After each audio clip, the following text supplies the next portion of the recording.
அன்பார்ந்த இணையதள நேயர்களே, மீண்டும் www.qcrc.in என்ற இணையதளத்திற்காக நியூஸ் தமிழ் செய்தி அறிக்கையில் உங்களை சந்திப்பதில் பெருமகிழ்ச்சி அடைகிறோம்.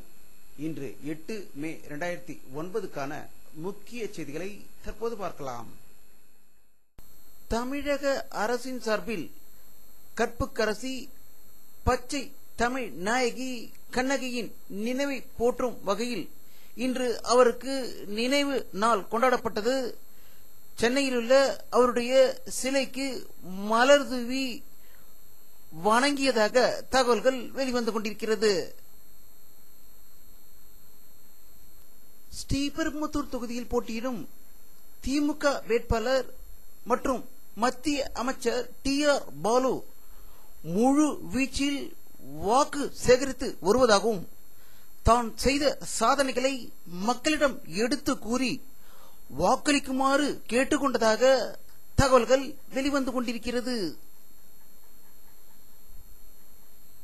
தமிழ் ஈழ விடுதலை போராட்டத்தில் தீவிர ஆதரவாளராக இயக்குனர் சீமான் இயங்கி வரும் நிலையில் திண்டுக்கல்லில் அவர் பொதுக்கூட்டத்தில் பேசிய போது இனமா பணமா என மெய்ப்பிக்க வேண்டிய நாள் வெகு தொலைவில் இல்லை என்றும் இனம்தான் வென்றது என்று எதிர்வரும் 16ஆம் நாள் நாம் உலகுக்கு தெரிவிக்க வேண்டும் என்று வீர முழக்கம் இட்டதாக திண்டுக்கல்லில் இருந்து தகவல்கள் வெளிவந்து கொண்டிருக்கிறது.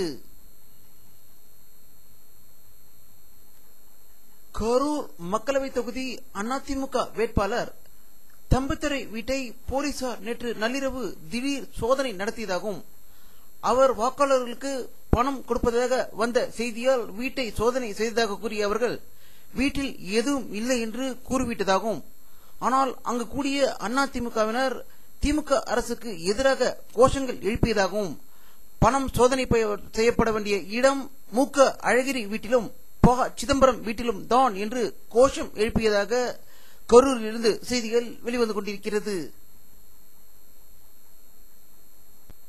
மத்திய சென்னை தொகுதியில் போட்டியிடும் மனித நேய மக்கள் கட்சி வேட்பாளரும் அக்கட்சியின் தலைவர்களின் ஒருவருமான ஹைதர் அலி வெளியிட்டுள்ள ஒரு செய்தி அறிக்கையில், மத்திய சென்னை தொகுதியில் போட்டியிடக் கூடாது, வேறு தொகுதிக்கு மாறிவிடுங்கள், எவ்வளவு பணம் வேண்டுமானாலும் தருகிறேன் என தயாநிதி மாறன் தரப்பில் கூறியதாக ஒரு அதிர்ச்சி செய்தியை வெளியிட்டு இருக்கிறார்.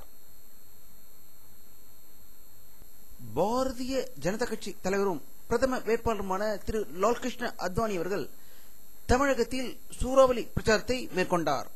ராமநாதபுரத்தில் திருநாவுக்கரசரை ஆதரித்தும், சென்னையில் தென் சென்னை வட சென்னையில் போட்டியிடும் வேட்பாளர்களை ஆதரித்தும் பிரச்சாரத்தில் ஈடுபட்ட போது அண்டை நாடுகளை பாரதிய ஜனதா கட்சி ஆட்சியின் போது கட்டுப்பாட்டில் வைத்திருந்ததாகவும், தற்போது மன்மோகன் சிங் அரசு எந்த நாட்டையும் தன்னுடைய கட்டுப்பாட்டில் வைத்து இல்லை என்றும், அவர்கள் இலங்கை தமிழர் பிரச்சனையில் தமிழர்கள் சொந்த நாட்டிலேயே அகதிகளாக ஆக்கப்பட்டதுக்கு மன்மோகன் சிங் அரசே காரணம் என்று ஒரு கடும் குற்றச்சாட்டை கூறியிருக்கிறார்.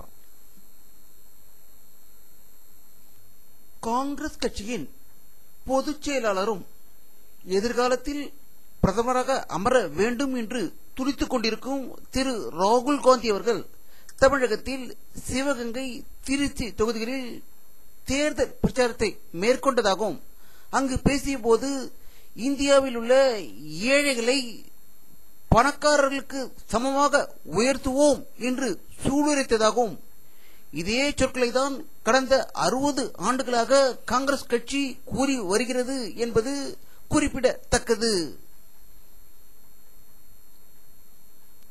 பாரதிய ஜனதா கட்சியின் இளம் வேட்பாளர் வருண் காந்தி மீதான தேசிய பாதுகாப்பு சட்டத்தை ரத்து செய்து அலகாபாத் ஹைகோர்ட் ஆலோசனை குழு இன்று உத்தரவிட்டதால் வருண் காந்தி நிம்மதி பெருமூச்சு விட்டுள்ளதாக லக்னோவில் இருந்து தகவல்கள் வெளிவந்து கொண்டிருக்கிறது. அகில இந்திய கம்யூனிஸ்ட் கட்சியின் பொதுச் செயலாளர் AB பரதன் அவர்கள் சென்னையில் நிருபர்களிடம் கூறியதாவது, அதிமுக கூட்டணிக்கு வெற்றி வாய்ப்பு பிரகாசமாக உள்ளதாகவும் 40 தொகுதிகளையும் கைப்பற்றி விடுவோம் என்று சூளுரைத்ததாக சென்னையிலிருந்து செய்திகள் வெளிவந்து கொண்டிருக்கிறது.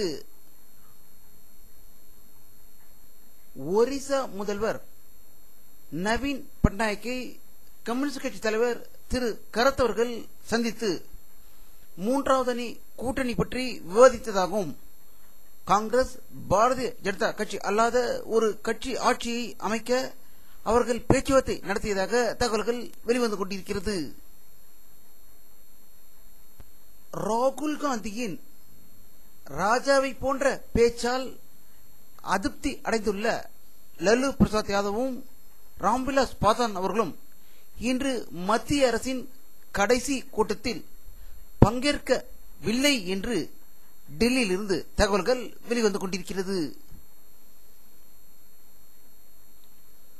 மும்பையில் நடந்த பயங்கர தாக்குதலின் போது கசாப்தான் போலீஸ்காரர்களை கொன்றார் என்று அவருக்கு அருகில் இருந்து பார்த்த போலீஸ் அதிகாரி தன்னுடைய சாட்சியத்தை நீதிமன்றத்தில் அளித்து உள்ளதாக மும்பையிலிருந்து தகவல்கள் வெளிவந்து கொண்டிருக்கிறது.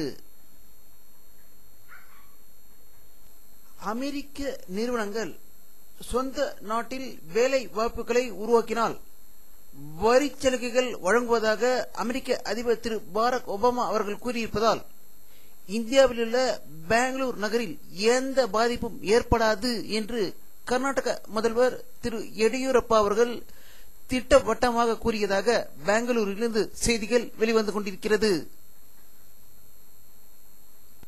பாகிஸ்தான் நாட்டில் வடமேற்கு பகுதியில் சீக்கியர்கள் தாலிபான்களால் தாக்கப்படுவதை கண்டித்து ஜம்மு நகரில் பல்வேறு அரசியல் கட்சிகள் பொதுநல அமைப்புகள் இன்று அழைப்பு விடுத்திருந்த பந்து காரணமாக அங்கு இயல்பு வாழ்க்கை பாதிக்கப்பட்டதாகவும் சில இடங்களில் வன்முறை நடந்ததாகவும் தகவல்கள் வெளிவந்து கொண்டிருக்கிறது. அமெரிக்க அதிபர் திரு பாரக் ஒபாமா அவர்களின் மிரட்டல் காரணமாக பாகிஸ்தான் அரசு விமானங்களின் மூலம் தாலிபான்களை கடுமையாக தாக்கி வருவதாகவும் இதுவரை நேற்று நடந்த தாக்குதலின் போது 143 தாலிபான்கள் ஸ்வாட் பகுதியில் கொல்லப்பட்டுள்ளதாக ஒரு அதிர்ச்சி தகவல் ஸ்வாட் பகுதியிலிருந்து வந்து கொண்டிருக்கிறது. அமெரிக்க நாட்டின் பொருளாதார வீழ்ச்சியால் வேலை இழப்பு அதிகரித்து வரும் வேளையில் மேலும் 10 வங்கிகள் நிதி நெருக்கடியில் தவித்துக் கொண்டிருப்பதாகவும் இதற்கு அமெரிக்க டாலர் 74.6 பில்லியன் டாலர்கள் தேவைப்படுவதால் அந்த வங்கிகள் அரசை கையேந்த வேண்டிய நிலையில் உள்ளதாக தகவல்கள் வாஷிங்டனில் இருந்து வந்து கொண்டிருக்கிறது. காய்கறிகள், இயற்கை நார்கள், சாக்லேட் உற்பத்தி கழிவுப் பொருட்கள் ஆகியவற்றை கொண்டு பந்தயக்கார் ஒன்றை இங்கிலாந்தின் வாரிக் பல்கலைக்கழக விஞ்ஞானிகள் உருவாக்கி உள்ளதை இந்த படத்தில் காணலாம். வானிலை அறிக்கை 8 மே 2009 பிற்பகல் 3 மணி எடுக்கப்பட்ட சேட்டலைட் புகைப்படத்தை தற்போது பார்த்துக் கொண்டிருக்கிறீர்கள். தமிழகத்தில் மேகமூட்டம் எதுவும் தெரியவில்லை. பெங்களூர் மற்றும் ஓசூர் பகுதியில் சிறிது மேகமூட்டம் தெரிவதை இந்த படத்தில் காணலாம். தமிழகத்தில் வெப்பம் அதிகரித்துக் கொண்டு வருவதாகவே அனைத்து பகுதியிலிருந்தும் தகவல்கள் வெளிவந்து கொண்டிருக்கிறது. இத்துடன் இந்த செய்தி அறிக்கை நிறைவடைகிறது. மீண்டும் நியூஸ் தமிழ் செய்தி அறிக்கையில் உங்களை சந்திக்கும் வரை உங்களிடமிருந்து விடை பெறுவது உங்கள் கே பாலாஜி. நன்றி.